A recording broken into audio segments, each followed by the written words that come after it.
ಇದು ಸರ್ಕಾರಕ್ಕೆ ಕೇಳಿದ್ದೇವೆ. ನೋಡಪ್ಪ, 4 ಅಣೆ 8 ಅಣೆ ಭಾಳ ಏನು ದೊಡ್ಡ ದುಡ್ಡು ಆಗೋದಿಲ್ಲ. ನನ್ನ ಪ್ರಕಾರ ವೈಯಕ್ತಿಕವಾಗಿ ಇದರಿಂದ 90% ಶೇಕಡ ಕರ್ನಾಟಕದ ಬಡ ಜನತೆಗೆ ಅನುಕೂಲ ಆಗ್ತಕ್ಕಂಥದ್ದಿದೆ. ಆ ಒಂದು ಉದ್ದೇಶದಿಂದ ಹೇಳಿರ್ತಕ್ಕಂಥದ್ದು. ಅದ್ರ ಜೊತೆಗೆ ನಮ್ಮದೇನು GST ಕಲೆಕ್ಷನ್ ಆಗುತ್ತೆ ಸ್ಟೇಟ್ದು, ಅದರಲ್ಲಿ ಕೇಳ್ತಾ ಇದ್ದೀವಿ. ಸರ್ಕಾರ ಒಪ್ಕೊಳ್ತಿಲ್ಲ ಗೊತ್ತಿಲ್ಲ, ಇದೊಂದು ಪ್ರಯತ್ನ ಮಾಡ್ತಾ ಇದ್ದೀವಿ. ಕಳೆದ 2 ವರ್ಷದಿಂದ ತಮ್ಮ ಗಮನಕ್ಕೆ ಅಂತ ಹೇಳಿಕ್ಕೆ ಇಚ್ಛೆ ಬಯಸ್ತೇನೆ. ಅಲ್ಲ, ನಮ್ಮ ಸ್ಟೇಟ್ಲಿಂದ ನಾವು ಮಾಡ್ಬೋದು, ನಮ್ಮ ಸ್ಟೇಟ್ಲಿಂದ ಮಾಡ್ಬೋದು.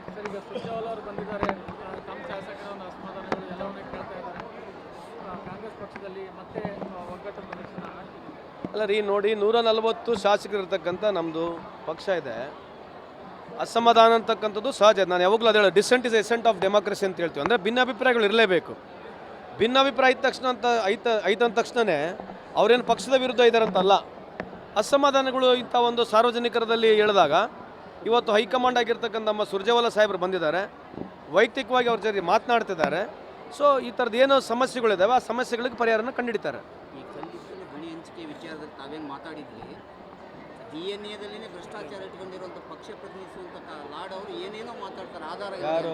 ಜೋಶಿ ಅವರು ಯಾವ್ದು ಆಧಾರ ಇಲ್ಲ ಅಂತ ಹೇಳ್ತಾರಂತೆ. ಗಣಿ ಹಂಚಿಕೆ ಇದೆಯಲ್ಲ, ಒಂದೇ ಒಂದು ಯಾವುದೇ ಇನ್ಸ್ಪೆಕ್ಷನ್ ಇಲ್ಲದೇ ನಾವು ಸಂಪೂರ್ಣ ಆನ್ಲೈನ್ ಮೂಲಕ ಮಾಡಿದ್ದೀವಿ.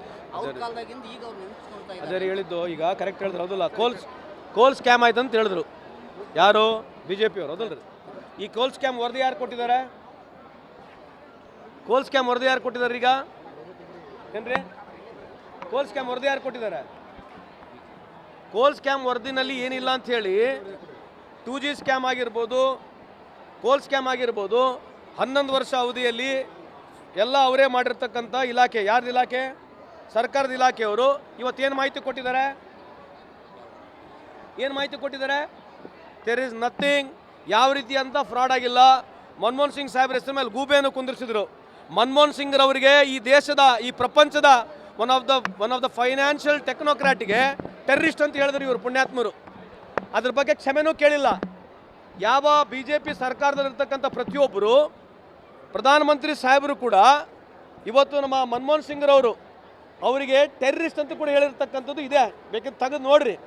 ಇವತ್ತು ಆ ರಿಪೋರ್ಟು ಏನು ರಿಪೋರ್ಟ್ ಬಂದಿದೆ ಕೇಂದ್ರ ಸರ್ಕಾರದ ರಿಪೋರ್ಟ್ನಲ್ಲಿ, ಇವತ್ತು ಕೋಲ್ ಸ್ಕ್ಯಾಮ್ ಏನಾಗಿಲ್ಲ ಅಂತ ಹೇಳಿದ್ದಾರೆ. ಇದು ನಮ್ಮ ವರದಿ ಬಂತು.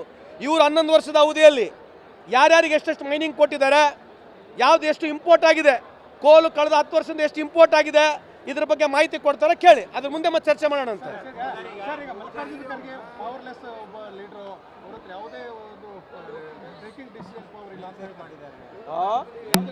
ಅದೇ ರೀ, ಅದು ಹೇಳ್ತಾ ಇರೋದು. ಇದು ಬಿಡ್ರಿ, ದೇಶದ ಬಗ್ಗೆ ಮಾತಾಡಕ್ಕೆ ಕೇಳ್ರಿ. ಪವರ್ಫುಲ್ ಅಂತ ಹೇಳಿದ್ರೆ ಎಲ್ಲೆಲ್ಲಿ ಪವರ್ಫುಲ್ ಇದೆ? ವಿಶ್ವಗುರು ಪವರ್ಫುಲ್ ಅಂತ ಹೇಳ್ಕೊಂಡು ತಿರುಗಾಡಿದ್ರೆ ಎಲ್ಲಿಗೆದೀವಿ ನಾವು ಇವತ್ತು? ಅದ್ರ ಬಗ್ಗೆ ಚರ್ಚೆ ಮಾಡ್ರಿ. ಯಾವ್ದು ಇಂಪಾರ್ಟೆಂಟ್ ಇಶ್ಯೂಸ್ ಇದಾವಲ್ಲ, BJP ಏನು ಮಾಡ್ತಾರೆ ಅಂತಂದ್ರೆ ಇಶ್ಯೂನ ಕ್ರಿಯೇಟ್ ಮಾಡ್ತಾರೆ. ಯಾಕಂದ್ರೆ ಬೇಸಿಕ್ ಇಶ್ಯೂಗಳನ್ನ ಕೇಳಬಾರ್ದು ಅವರಿಗೆ. ಪಹಲ್ಗಾಮ್ನಲ್ಲಿ ಆಗಿರ್ತಕ್ಕಂಥ ಇನ್ಸಿಡೆಂಟ್ನಲ್ಲಿ 4 ಜನ ಫೋಟೋ ಅವ್ರು ತೋರಿಸಿದ್ರು. ಯಾರು ತೋರಿಸಿದ್ರು ಫೋಟೋ? ಏನ್ರಿ? ಪಹಲ್ಗಾಮ್ನಲ್ಲಿ ಆಗಿರ್ತಕ್ಕಂಥ ಇನ್ಸಿಡೆಂಟ್ನಲ್ಲಿ 5-6 ಜನ ಟೆರರಿಸ್ಟ್ ಫೋಟೋಗಳು ತೋರಿಸಿದ್ರು. ಯಾರು ತೋರಿಸಿದ್ರು? ಏನಾಯ್ತು? ಅದ್ರ ಬಗ್ಗೆ ಕೇಳ್ಬೇಕಲ್ಲ. ಅದ್ಯಾಕೆ ಬಿಡ್ಬೇಕು ನಾವು? ಪ್ರತಿ ಸಲ ಬಂದ್ರೆ ಅದನ್ನೇ ಕೇಳ್ರಿ. ಪಹಲ್ಗಾಮ್ನಲ್ಲಿ ಆಗಿರ್ತಕ್ಕಂಥದ್ದು ಇದ್ರ ಬಗ್ಗೆ ಕೇಳ್ಬೇಕಲ್ವಾ? ಯಾಕೆ ಕೇಳಂಗಿಲ್ಲ ನಾವು? ಅದನ್ನು ಕೇಳಿದ್ಮೇಲೆ ಮುಂದೆ ಅದ್ರ ಬಗ್ಗೆ ಅವ್ರು ಬೇರೆ ಪ್ರಶ್ನೆ ಮಾಡಲಿ. ಸುಮ್ಮನೆ ಯಾವುದೋ ಕೆಲಸಕ್ಕೆ ಬರೋದು, ಸುಮ್ಮನೆ ತೊಗೊಳೋದು, ಸಣ್ಣ ವಿಷಯಗಳು ಎಲ್ಲರ ದಿನ ಬೆಳಿಗ್ಗೆ ಸಾಯಂಕಾಲ ಮಾತಾಡ್ಬಿಡೋದು. ಮಲ್ಲಿಕಾರ್ಜುನ್ ಖರ್ಗೆ ಸಾಹೇಬ್ರು ಏನು ಹೇಳಿದ್ರು? ಹೈಕಮಾಂಡ್ ಅಂತಕ್ಕಂಥ ಅರ್ಥ ನಮಗಿರ್ತಕ್ಕಂಥ ಸೋನಿಯಾ ಗಾಂಧಿ ಅವರು ಇರ್ಬೋದು, ರಾಹುಲ್ ಗಾಂಧಿ ಅವರು ಇರ್ಬೋದು, ನಮ್ಮ ಪಕ್ಷದ ಯಾವುದೇ ವಿಚಾರಗಳನ್ನ ಅವ್ರಿಗೆ ಹೇಳ್ತಕ್ಕಂಥದ್ದು. ಅಧ್ಯಕ್ಷರಿದ್ದರೂ ಕೂಡ ನಮಗೆ ಹೈಕಮಾಂಡ್ ಅಂತಕ್ಕಂಥದ್ದು ಅವರು ಗೌರವಪೂರ್ವಕ ಹೇಳಿರ್ತಕ್ಕಂಥದ್ದು. ಅದನ್ನೇ ಭಾಳ ದೊಡ್ಡ ಚರ್ಚೆನಾ? ಭಾರಿ ಪವರ್ಫುಲ್ ಅಂತ ನಾವು ಹೇಳ್ತೀವಿ. ನಿಮ್ದೇನು ಪವರ್ಫುಲ್ ಐತೆ? ಇವ್ರದ್ದೇನು ಪವರ್ಫುಲ್ ಇಂಜಿನ್ಗಳ ಇವ್ರಲ್ಲ? ನೋಡಿವಲ್ಲ ಎಲ್ಲ ಏನೇನು ಹೋಗಿ ಮಾತನಾಡ್ತಾರೆ. ಅದ್ರ ಬಗ್ಗೆ ಚರ್ಚೆ ಮಾಡ್ತಾರಾ? ನೋಡ್ರಿ, ದೇಶದ ಏನು ಸಮಸ್ಯೆಗಳಿದಾವೆ ಅದ್ರ ಬಗ್ಗೆ ಚರ್ಚೆ ಮಾಡಬೇಕು ವಿನಾ ಹೊರತು ಯಾವ್ದು ಇರೋದಿಲ್ಲ ಅದನ್ನೇ ಭಾಳ ಜಾಸ್ತಿ ಪ್ರಮುಖವಾಗಿ ಚರ್ಚೆಗೆ ತರೋದು, ಯಾವ್ದು ಬ್ಯಾಡ ಇರುತ್ತದೆ ಅದನ್ನೇ ಒಂದು ಅಜೆಂಡಾ ಪುಷ್ ಮಾಡೋದು, ಇಡೀ ಭಾರತ ಜನಕ್ಕೆ ಅದ್ರ ಬಗ್ಗೆ ಮಾತನಾಡಿಸೋದು. ಇದೇ ಈ ಟ್ರಿಕ್ ಬಿಟ್ಟರೆ ಈ ಟ್ರಿಕ್ಲಿಂದ ಹೊರಗೆ ಬರೋಕ್ಕೆ ಹೇಳ್ರಿ. ಚೈನಾಗೆ ಇಂಡಿಯಾಗೆ ಹೋಲ್ಸ್ಕೊಂಡು ಮಾತಾಡೋಣ. ಇವತ್ತು DAP ಸಿಗ್ತಾ ಇಲ್ಲ, ರೈತರ ಕಾಂಪ್ಲೆಕ್ಸ್ ಸಿಗ್ತಾ ಇಲ್ಲ, ಇದ್ರ ಬಗ್ಗೆ ಚರ್ಚೆ ಮಾಡೋಣ. ಇವತ್ತು ಚೈನಾ ಪ್ರಮುಖವಾಗಿ ಇವ್ರು ಹೇಳ್ತಾ ಇದ್ರು, ಚೈನಾ ಪ್ರಾಡಕ್ಟ್ನ ನೀವು ಬೈಕಾಟ್ ಮಾಡ್ರಿ ಅಂತ ಇವಾಗ ಹೇಳಿದ್ರು ನರೇಂದ್ರ ಮೋದಿ ಸಾಹೇಬರು. ಇಂಪೋರ್ಟ್ ಮಾಡೋರು ಯಾರು? ಪ್ರಧಾನಮಂತ್ರಿ ಸಾಹೇಬ್ರು ಕೇಳ್ಬೇಕಲ್ಲ. ಇಂಪೋರ್ಟ್ ಮಾಡೋದು ಇವರೇ ಬಂದು ಹೇಳ್ತಾರೆ ಚೈನಾ ಪ್ರಾಡಕ್ಟ್ ಯೂಸ್ ಮಾಡಬೇಡ್ರಿ ಅಂತ ಹೇಳಿ. ಯಾಕೆ ಹೇಳ್ತೀರಿ ನೀವು? ಇವಾಗ 11 ವರ್ಷ ಏನು ಮಾಡ್ತಿದ್ರಿ? ಚೈನೀಸ್ ಪ್ರೆಸಿಡೆಂಟ್ ಕರ್ಕೊಂಬಂದು ತೊಟ್ಲ ನೀವೇ ತೂಗ್ತಿದ್ರಲ್ಲ ಅವಾಗ. ಚೈನೀಸ್ ಪ್ರೆಸಿಡೆಂಟ್ ಕರ್ಕೊಂಬಂದು ಮನೆಗೆ ತೊಟ್ಲಲ್ಲಿ ತೂಗ್ದವ್ರು ಯಾರು? ತೂಗ್ದವ್ರು ಯಾರು? ಇವತ್ತು ಹೇಳ್ತೀರಾ ಚೈನೀಸ್ ಪ್ರಾಡಕ್ಟ್ ತೊಗೋಬೇಡ್ರಿ ಅಂತ ಹೇಳಿ. ಯಾಕಂದ್ರೆ $150 ಬಿಲಿಯನ್ ಆಗಿದೆ ಇವತ್ತು ಇಂಪೋರ್ಟ್. ಅದಕ್ಕೆ ಇವಾಗ ಶುರು ಆಯ್ತಾ ನಿಮ್ಮದು? ನೋಡ್ರಿ, ನಂದು ಒಂದೇ ಇದೆ, ನಮಗೆ ಯಾವುದು ವೈಯಕ್ತಿಕವಾದಂಥ ವಿಚಾರ ಇಲ್ಲ, ದೇಶದ ವಿಚಾರ ಇದೆ, ಪ್ರಶ್ನೆಗಳು ಕೇಳ್ತಕ್ಕಂಥದ್ದು ಅಧಿಕಾರ ಇದೆ. ನಾವು ಯಾರನ್ನ ವೈಯಕ್ತಿಕವಾಗಿ ಮೋದಿ ಸಾಹೇಬ್ರಿಗೆ ಬೈದಿಲ್ಲ, ಬೈಯೋಕ್ಕೂ ಹೋಗೋದಿಲ್ಲ. ಯಾವುದು BJP ಮುಖಂಡರು ನಾವು ಅಗರವಾಗಿ ಮಾತನಾಡಿಲ್ಲ. ನಾವು ಕೇಳ್ತಕ್ಕಂಥದ್ದು ಕೇಳ ಪ್ರಶ್ನೆ ಬಿಟ್ಟರೆ ಬೇರೆ ಏನು ಕೇಳ್ತಲ್ಲ ಅಂತ ಈ ಸಂದರ್ಭ ಕೇಳಿಕೆ ಬಯಸ್ತೀನಿ.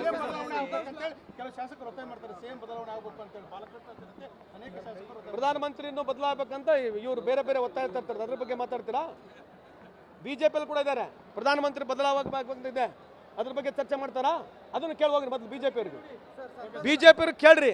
ಸರ್, ನಿಮ್ಮದು ಫಾರಿನ್ ಪಾಲಿಸಿ ಎಲ್ಲ ಫೇಲ್ ಆಗಿದೆ, ಪ್ರಧಾನಮಂತ್ರಿಯವರು ಚೇಂಜ್ ಆಗ್ಬೇಕಂತ BJP ಒಳಗೆ ಮಾತನಾಡ್ತಿದ್ದಾರೆ. ಇದ್ರ ಬಗ್ಗೆ ಏನಾದ್ರು ಚರ್ಚೆ ಮಾಡ್ತಾರೆ ಕೇಳ್ರಿ. ಸಂತೋಷ್ ಲಾಡ್ ಅವರು ಸ್ಥಳೀಯ ಅಭಿವೃದ್ಧಿ ಕೆಲಸದ ಬಗ್ಗೆ ಮಾತಾಡೋದಿಲ್ಲ, ಅಲ್ರಿ ಯಾಕೆ ಮಾತಾಡಬಾರ್ದು? ಎಲ್ಲರಿಗೂ ರೈಟ್ ಐತ್ರಿ. ಸ್ಥಳೀಯರ ಬಗ್ಗೆ ಮಾತನಾಡ್ಬೋದು, ಇಂಟರ್ನ್ಯಾಷನಲ್ ಮಾತಾಡ್ಬೋದು, ಮಲ್ಟಿನ್ಯಾಷನಲ್ ಮಾತಾಡ್ಬೋದು. ಅದಕ್ಕೆ ಯಾಕೆ ಮಾತಾಡ್ಬೋದು ರೂಲ್ಸ್ ಇದೆಯಾ? ಮತ್ತು ಇವ್ರು ಯಾಕೆ ಮಾತಾಡ್ತಾರಂತೆ? ಸ್ಥಳೀಯ ಬಗ್ಗೆ ಮಾತಾಡಿದ್ರೆ ಮುಗಿಸ್ಬಿಟ್ರೆ ಆಯ್ತಲ್ಲ. ಸ್ಥಳೀಯ ಸಮಸ್ಯೆಗಳಿಗೆಲ್ಲ ಇವರೇ ಕಂಡು ಬಿಟ್ರೆ ಮತ್ತೆ ಪ್ರಾಬ್ಲಮ್ ಇಲ್ಲಲ್ರಿ.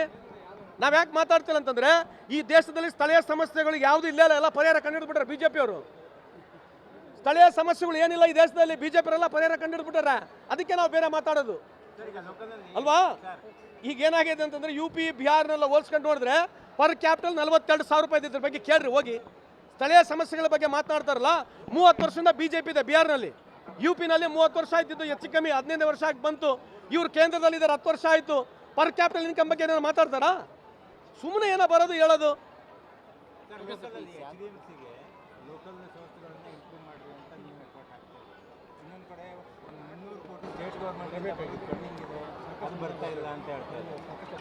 ಅವರಿಗೆ ಮೊದಲು ನರೇಗಾ ಬಿಲ್ ಕೊಡಕ್ಕೆ ಹೇಳ್ರಿ. ಕೇಂದ್ರ ಸರ್ಕಾರ ಸ್ಮಾರ್ಟ್ ಸಿಟಿ ಮಾಡ್ತು ಅಲ್ವಾ? ಸ್ಮಾರ್ಟ್ ಸಿಟಿಗೆ ಯಾರು ಮಾಡಿದ್ರು ಏನ್ರಿ? 100 ಸ್ಮಾರ್ಟ್ ಸಿಟಿಗಳು ಕೇಂದ್ರ ಸರ್ಕಾರ ಮಾತನಾಡ್ತು. ಎಷ್ಟು ಸಿಟಿ ಸ್ಮಾರ್ಟ್ ಆಗಿದಾವೆ ಇವತ್ತು? ಯಾರು ಕೇಳ್ಬೇಕು ನಾವು? ಹುಬ್ಳಿನೂ ಒಂದು ಸ್ಮಾರ್ಟ್ ಸಿಟಿ ಹೌದಲ್ಲ? ಮತ್ತು ಸ್ಮಾರ್ಟ್ ಸಿಟಿನಾಗೆಲ್ಲ ಡೆವಲಪ್ ಆಗಿದ್ರೆ ಮತ್ತು ಈ ಡ್ರೈನೇಜ್ ವ್ಯವಸ್ಥೆ ಯಾಕೆ ಆಗಬೇಕಾಗಿತ್ತು? ನೋಡ್ರಿ, ಇಂಥ ಪ್ರಶ್ನೆಗಳು ನಾನು ಇವ್ರು ಹೇಳ್ಬೋದು, ಆದರೆ ನಾವು ರಾಜಕೀಯವಾಗಿ ಮಾತನಾಡಕ್ಕೆ ಹೋಗೋದಿಲ್ಲ ಅವಲ್ಲ. ನೀವು ರಾಜಕೀಯವಾಗಿ ಮಾತಾಡಿದ್ರೆ ನಾವು ಮಾತನಾಡ್ತೀವಿ, ಆಯ್ತು. ಮತ್ತು ನೀವು ಸ್ಮಾರ್ಟ್ ಸಿಟಿ ಮಾಡಿದ್ರಲ್ಲಿ ಏನಾಯ್ತು? ಮತ್ತು ಈ ಪರಿಸ್ಥಿತಿ ಯಾಕೆ ಹಿಂಗಿರ್ಬೇಕು ಹುಬ್ಳಿ ಧಾರವಾಡದು? ಮತ್ತು ಲೋಕಲ್ ಸಮಸ್ಯೆ ಇಲ್ಲ ಅಂತ ಹೇಳ್ತೀರಲ್ಲ ನೀವೇ. ಅದು ಬೇರೆ ರೀ, ಫಸ್ಟ್ ಇದ್ರ ಮಾತಾಡ್ರಿ. ಅಡ್ಮಿನಿಸ್ಟ್ರೇಷನ್ ಇದು ಇಶ್ಯೂನಾ? ಅದು ಇಶ್ಯೂ ಏನ್ರಿ? ಅಲ್ಲ, ನಿಮ್ಮಿಂದ ಬರಬೇಕಾಗಿರೋ 300 ಕೋಟಿ ರೂಪಾಯಿ ಬಂದ್ರೆ ಅಭಿವೃದ್ಧಿ ಆಗುತ್ತೆ ಅಂತ. ಯಾವುದು 300? ಕೇಳ್ರಿ, ನಿಮಗೆ ಮಾಹಿತಿ ಇಲ್ಲ. 300 ಕೋಟಿ ಟೆಂಡರ್ ಇವ್ರು ಎಕ್ಸ್ಟ್ರೆಸ್ ಕರೆದಿರೋದು. ಇದೇ ರೀತಿಯಾಗಿ ದುಡ್ಡು ಇಲ್ಲಾರಂಗೆ 2 ಲಕ್ಷ ಕೋಟಿ ಟೆಂಡರ್ ಕರೆದೋಗಿದ್ರು BJP ಅವರು.